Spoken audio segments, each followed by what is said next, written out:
Hey everyone, welcome back. We are here as promised with a couple of decks to show off before I jump out of town for the week. So, without further ado, this is going to be our Oko Invasion deck. Now this is a deck that I really tend to gravitate towards because, you know, there's the Timmy, Johnny, Spike trinity of Magic players. If you're not familiar with it, I recommend you look it up. It's very cool, but it's just different player profiles of what people like to do in Magic. And I used to think that I was kind of a Johnny because I kind of liked putting things together in cool combos, but I don't like building combo decks. And what I learned later is that I'm a Melvin, which is sort of... it's on a different axis, sort of. Marrow has a good article about it that you can look up, about Melvin and Vorthos. But what Melvins tend to look for is interesting architecture in cards, interesting synergies, where, you know, you put two things together and they sort of do something new, but it's not really like an infinite combo. So that's the kind of deck that I like to gravitate towards, and so when I started looking at Throne of Eldraine, I started seeing this stuff and thinking, ooh, these cards do cool things together. It all started with the combo between Oko, Thief of Crowns, and Dreadhorde Invasion. So what happens here is, for 2, you can play Dreadhorde Invasion. Every turn, it makes a 0/0 zombie creature token with +1/+1 counter. Oko can turn that into a 3/3 with a +1/+1 counter, so it is now a 4/4 elk, effectively. Next turn, Dreadhorde Invasion makes another zombie token because you don't have a zombie token any longer. And then Oko rolls up again and makes that a 4/4 as well. And this is just cool. I mean, you know, Dreadhorde Invasion isn't the best card, but Oko is really cool. Dreadhorde Invasion plus Oko, even cooler. And I've had people in the, like, deck brewing communities that I'm in say, like, all right, I rolled up my, like, green-red aggro deck or my, you know, black-red aggro deck or mono-black or something, and I'm just ready to, like, stomp all these decks, and they come back and say, I can't beat a 4/4 every turn.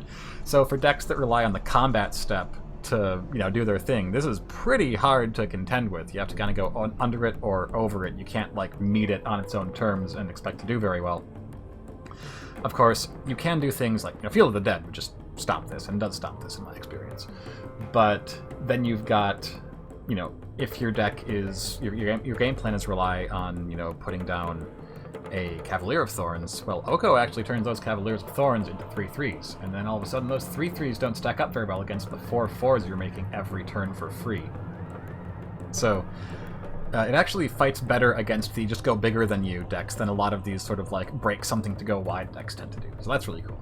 So I'm going to go through these cards, and we're just going to talk about first the ones that are just your general good stuff cards, and then the synergies after that. So Knight of the Ebon Legion, good stuff card. If you're being black, if you're in a black aggressive deck, you probably want Knight of the Ebon Legion. Paradise Druid too, you know, just nice to have a hexproof, sometimes monodork that can fix your colors.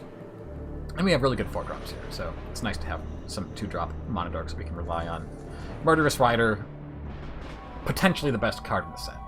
I mean, the 2 life loss is not irrelevant, but, I mean, it's just so good. The 2/3 lifelinker afterwards, and we're losing some good instant speed removal, so having this guy to buffer that is going to be very good, and I feel like it's hard not to just include 4 if you're in black and you want to be interacting with your opponent in any way.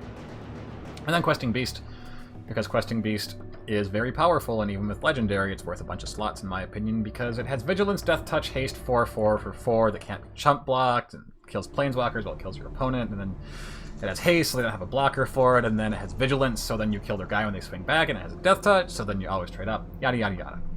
Really good card. And then Once Upon a Time. It might not be right to have 4 of them, because our mana isn't that greedy, and we aren't, like, our creatures are really good, but we're not really a heavy do all your stuff with creatures deck. So, I don't know, maybe 3 is right. We'll find out. It can gum up your hand, definitely.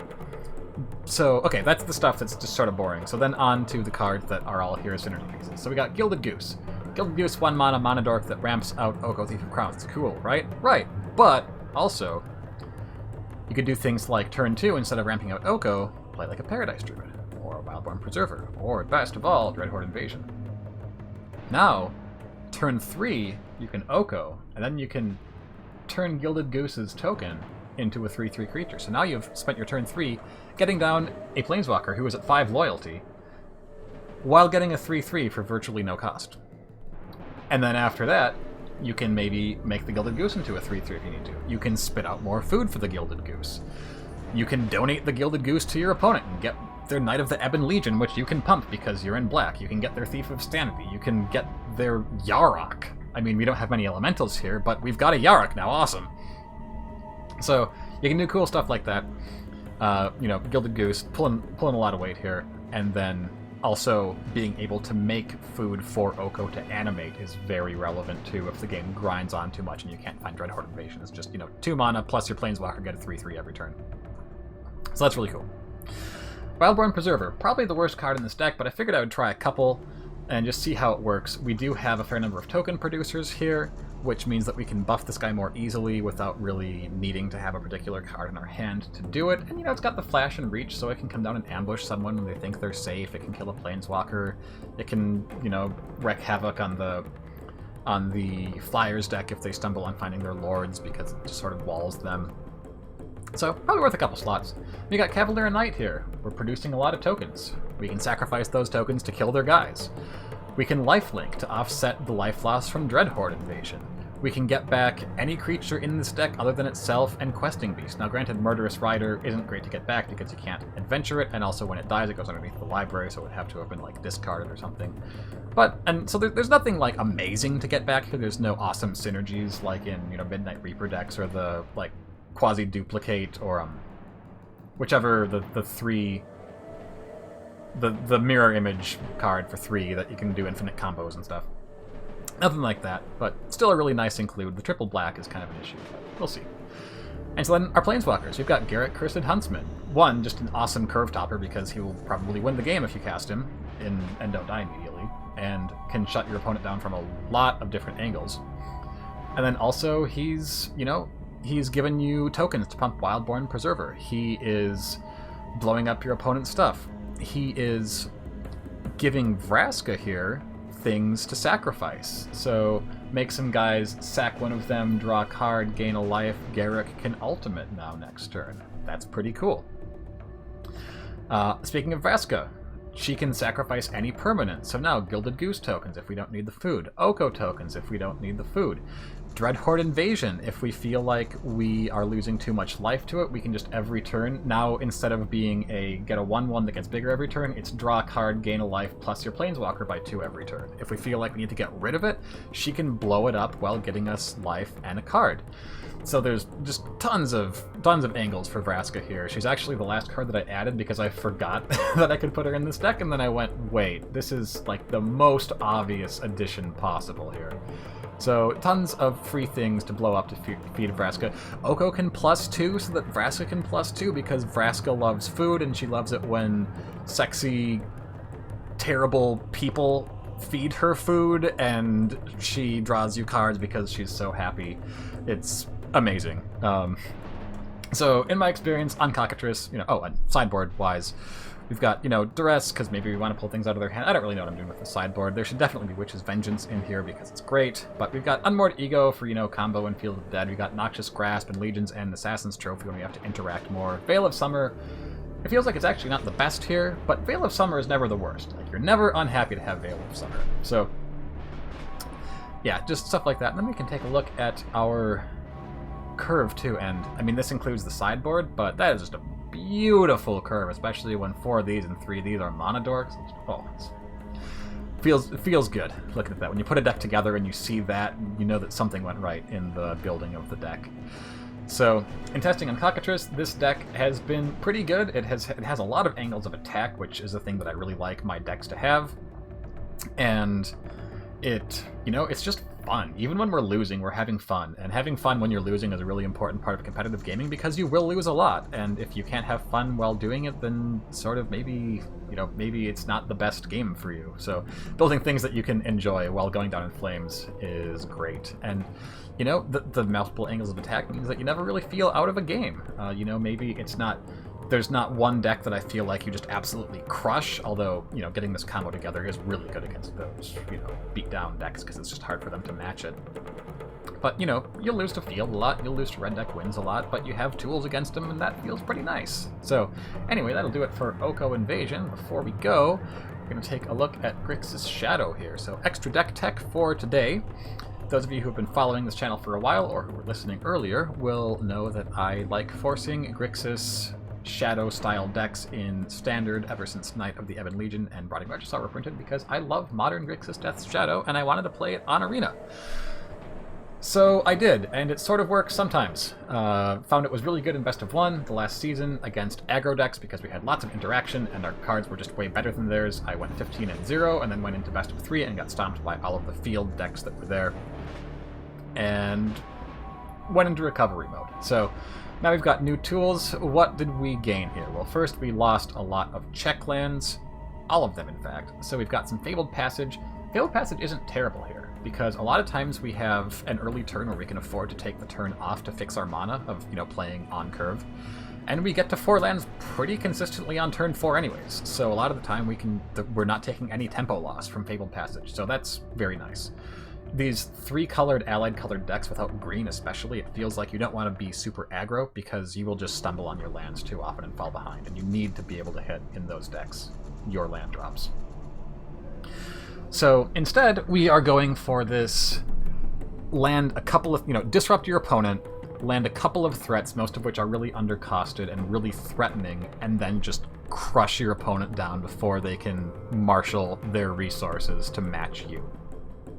So, to that effect, we've got Knight of the Ebon Legion, Rotting Registrar. Those are kind of what made the deck possible in the first place. We've gotten some really big upgrades here from Murderous Rider and Bone Crusher Giant being relevant threats and very good removal spells at the same time, letting us, these 3 cards together, that gives us 11 main deck 2-for-1s that cost 2 to 3 mana. That's great. That is so good for us, because that means that, a lot of the games that I've been testing on Cockatrice come down to, who draws the most Murderous Riders and can get the mana to cast all of them so that they can outgrind their opponent. I do wish that Murderous Rider would die to stomp, but, you can't have it all. It does feel really bad having it match up that way. So, let's see, what else did we gain here? Well, of course we gained the Royal Scions, which I was thinking that if this deck was going to be at all playable post-rotation, it was going to be because of the Royal Scions. They fix your mana, they alleviate the wrong half problems where you need to draw more removal or more creatures, which of course, having creatures that are removal helps with that a lot, but drawing you into the right cards, really good there. And then the plus is just so good on so many cards. So Knight of the Ebon Legion becomes a 6/4, with 1 pump becomes a 6/4 Death Touch First Strike Trample, which is basically impossible to interact with in the red zone. You cannot block that card profitably in almost any circumstance ever. It's just going to kill you, or kill all of your creatures and then kill you. Same thing, not to the same extent because of the lack of Death Touch, but Rotting Registrar is largely the same, How much toughness can you throw in front of this thing, and how many turns can you buy by doing that before you're dead? Because nothing is going to survive going in front of this thing. You could, double Cavalier of Thorns or something. Cavalier of Thorns is like a boogeyman for this deck. You can double Cavalier of Thorns and then you're in a pretty good spot, but hopefully we're not letting you have 2 of those out at once. And we're still killing 1 of them at least. We also gained Rankle, Master of Pranks here, and this guy, as I mentioned in the earlier part of this video, this guy's been really good. Sometimes he just gets walled, and you feel sad, but usually you can at least get in for some damage and get a relevant mode off on him. So 3 might be too many, it might be better to reduce the curve by a little bit, but we've, in that case we're putting in another Registrar, and too many Registrars can be really awkward, or another Legion Warboss, and Legion Warboss is probably the worst creature in this deck, but we needed another card there that was a threat. And, Thief of Sanity just feels like a hard sell right now, because if one of your win cons is, be able to get past their flyers, or be able to get in with a 2/2 flyer, that's a hard sell, if that's how you're winning your game. So Legion Warboss can similarly get walled, but at least it's usually giving you some kind of value, even if it gets removed. So there's that. So anyway, so we've got Legion Warboss there making tokens for us that we can sacrifice with Rankle to make them sacrifice. We've got Rotting Registrar emptying our hands so that this discard becomes one-sided. We've got Royal Scions making it hard to block this guy, and then we've got our Embercleave here, and boy do Embercleave and Rankle have a fun time together, because not only does that make this guy hit them for 8, it gives 2 triggers. So you can make them, you can hit them for 10 damage with this, because you can, if they're at 10 life and you connect with Rankle and Embercleave, they just die, because he hits them for 8, and then the 2 triggers drain them for 1 apiece, unless you're at 1 or 2, and then you die or you lose or draw, respectively. But don't do that. Don't do that. It's a bad play. So being able to like Embercleave, Embercleave on Rankle, Embercleave on Regisar, and just, oh, you chumped with your zombie token. Well, that's really cute because I just hit you for 14 damage. With the Royal Scions, I just hit you for 18 damage. Good luck. And of course, you can move Embercleave around, and we have enough lands that it's usually not completely prohibitive to, move Embercleave and activate Knight of the Ebon Legion or something like that. And we've got our Order of Midnight here, like I mentioned before, just not great, but we kind of needed a role player here, and having Recursion stapled to a card advantage body that we can just play on 2 as an evasive beater that can, wield an Embercleave maybe later or get buffed by Royal Scions. It's okay. It's okay. I'm not super happy about it, but it felt better than running something like Dreadhorde Butcher, which is awkward in decks where you're not fielding lots of threats really quickly because the floor on it is so low, and you kind of need your opponent to be answering you multiple times, be behind, and then you get in with your Dreadhorde Butcher, or a Stormfist Crusader, where we're not aggro enough to be double spelling consistently, and we're not high enough card quality that we're going to be drawing better cards than our opponent necessarily, so in the 2-drop slot, along with our interaction, just sort of felt like this was what was left. We could go with Lightning Stormkin, but that is so hard to cast in this deck on curve, and on curve is really the only place where it feels great, whereas Order of Midnight feels great off curve because you're getting the additional value off of it, So that is where we are with the main deck. We got a couple Castle Locktwain here to also help us, so that's 13 sources of card advantage in the deck, along with being able to scrub lands with Thought Erasure or double peg summon with Legion's End. Or just, ultimating with Royal Scions too, which is very doable in this deck.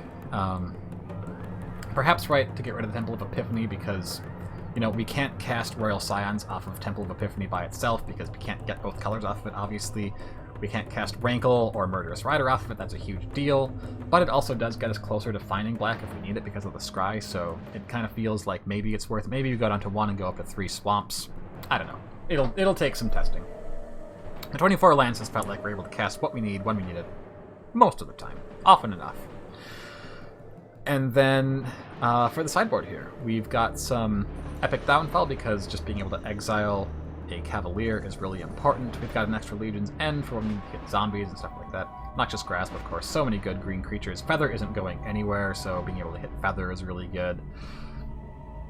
Chandra Acolyte of Flame is our Snapcaster Mage for when we want to be, like, flashing back Duress and Thought Erasure. She does actually get a downgrade in this version of the deck because more of our removal is actually creatures now, and while our, Bone Crusher Giant or Murderous Rider is in the graveyard, it is not an instant, so she can't flash it back, it's just a creature there. And of course, Murderous Rider, when it dies, goes underneath the library anyways, so it'd have to be discarded for that even to be in the right zone. So anyway, that's unfortunate, but also she gets an upgrade because if you, Royal Scions into Chandra and then she's pumping their loyalty, or vice versa, even better, then they're threatening to ultimate in 2 turns.